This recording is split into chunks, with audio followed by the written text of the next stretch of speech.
Je základ, musíš se řídit tím a cvičit svaly, který jsou prostě estetický. Jak to dřív bylo.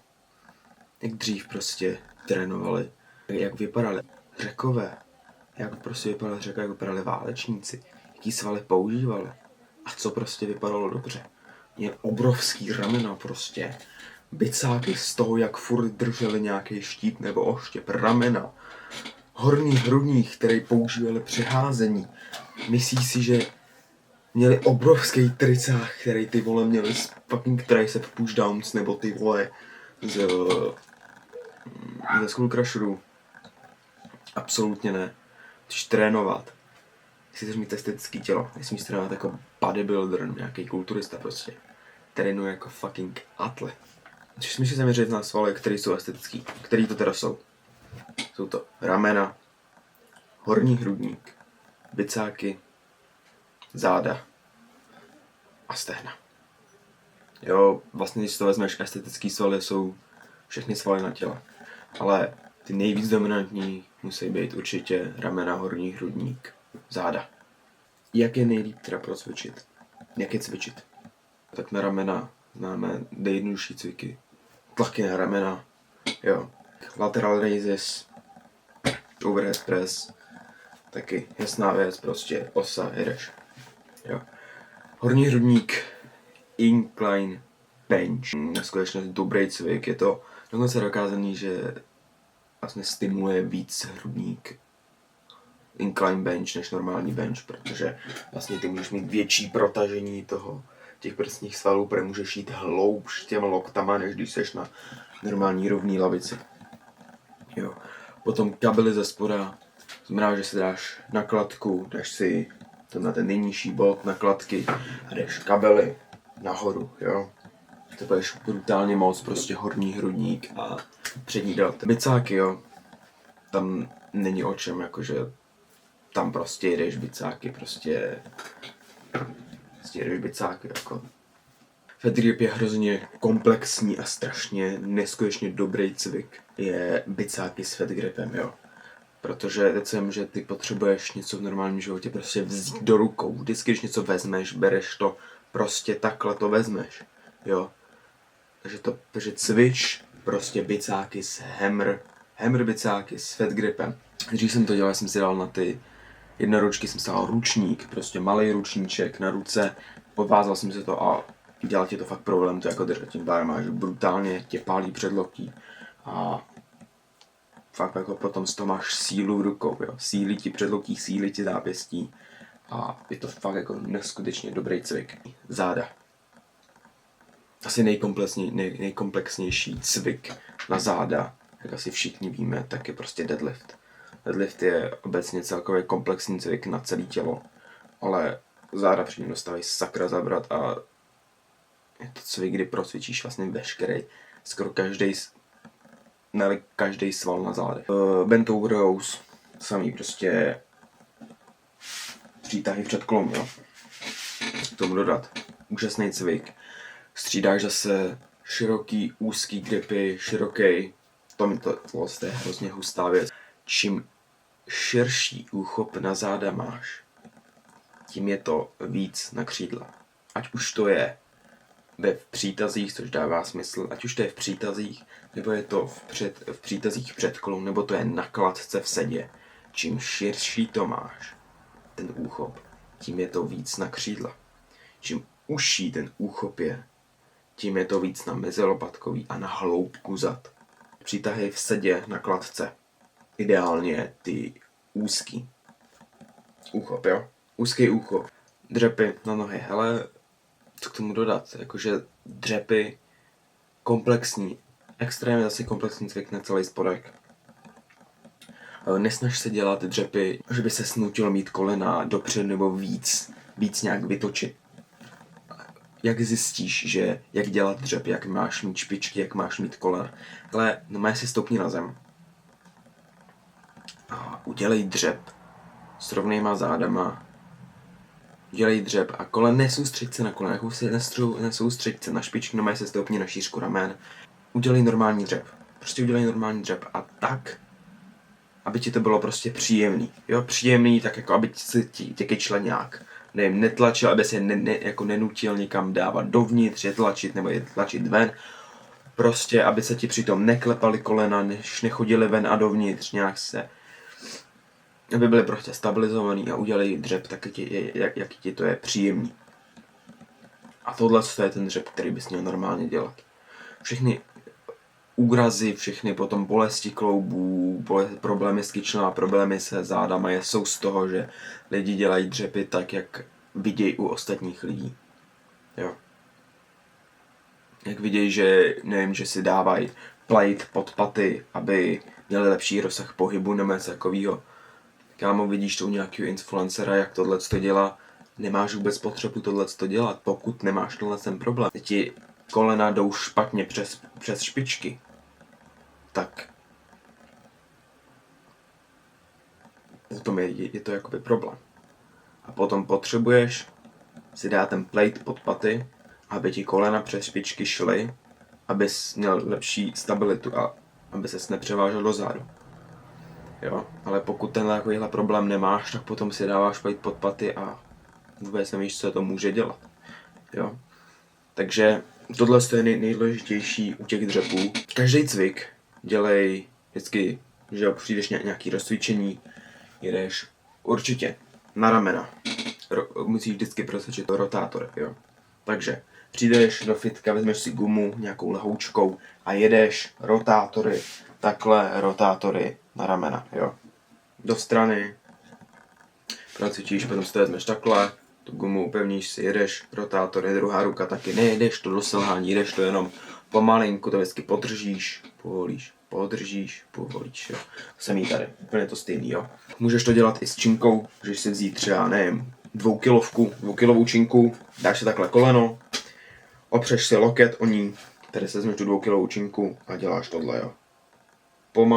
Pomalinku vždycky dolů, cítíš to, jak to tapne, nahoru. Jo, pomalinku dolů, nahoru. Tak.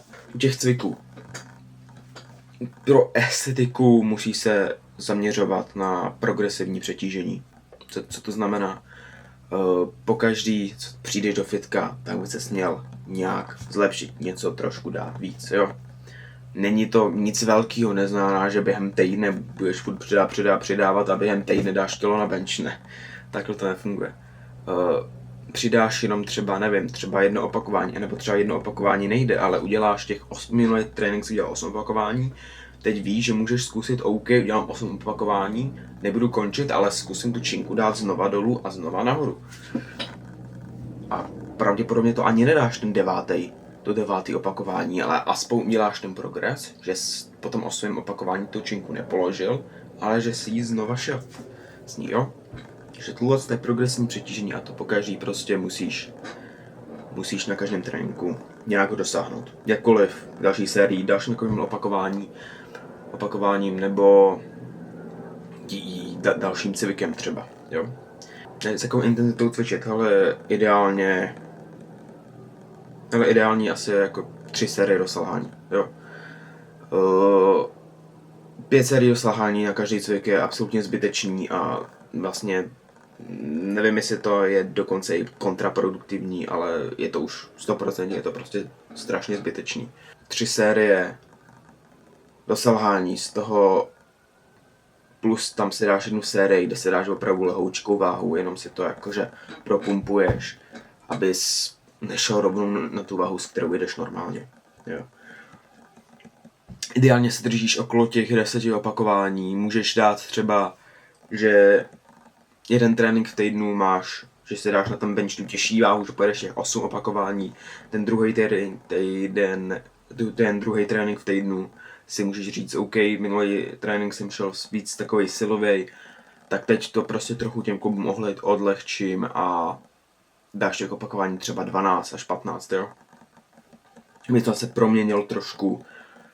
Tady ta hybridnost, že trénuješ jakože mixem, nejedeš furt těžký váhy, necvičíš jako bodybuilder, nějaký kulturista, tak tohle to by dělá právě tu estetickou postavu, protože ona je zvyklá vlastně na úplně všechno. Je zvyklá na lehký váhy s hodně opakováním, je zvyklá na těžký váhy s málo opakováním, že jo. A nebo potom je těžký váhy s hodně opakováním, jo. Deadlifty ideálně, hele, já to mám tak, že mně přijde hrozně riskantní dělat deadlifty třeba na 1 opakování nebo 3 opakování, protože teď se vem, deadlift je prostě jeden z těch cviků, deadlift a dřep, tyhle 2 cviky jsou jedny z nejriskantnějších cviků, který můžeš jakoby prostě dělat, že jo.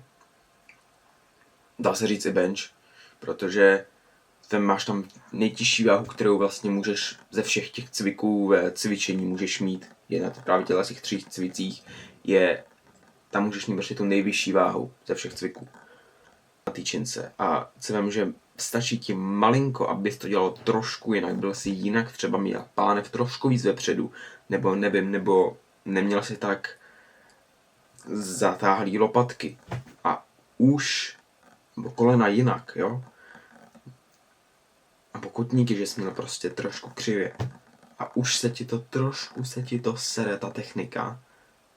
A už tam máš tu váhu, takhle si na to zvykneš, děláš to dál a dál a dál a najednou za pár měsíců zjistíš, že jak přidáváš tu váhu, tak zjistíš, že prostě najednou tě něco začne bolet a najednou takhle v tom pokračuješ a najednou toho máš velký zranění.